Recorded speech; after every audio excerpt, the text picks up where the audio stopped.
জাতীয় পতাকা জুড়ে। শ্রেণীর পিছনে বেঞ্চের কোণে শিশু ছিল এক বসে। পতাকার মাঝে 5 রং আছে, বলল সে মৃদু হাসে। কথা তার শুনে বাকি শিশুগণে হেসে খায় লুটোপুটি।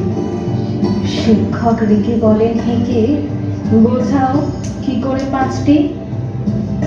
মাথা নিচু করে ভয়ার্ত স্বরে সরল শিশুটি বলে, উপরে গেরুয়া, মাঝখানে সাদা, সবুজ আছে তার তলে, তার আছে আঁকা গোলাকার চাকা, নীল রং আছে এতে।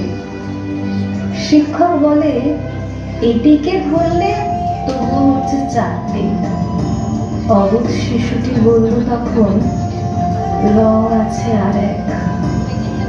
লাল লাল ছোপ দাগ দেখা যায় ওই পতাকার মাঝে। বাবাকে যখন আনলে ওরা, কফিনের ঢাকা খুলে জড়ানো রয়েছে দেহখানা তার পতাকার ফুলে। রক্তের দাগে ছিল লাল ছোপ ওই পতাকার মাঝে। এই নিয়ে মোট হলো 5টি।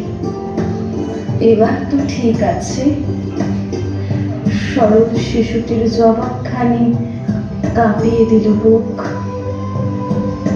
অশ্রু এলো নয়ন ভরে, শুকনো হলো মুখ।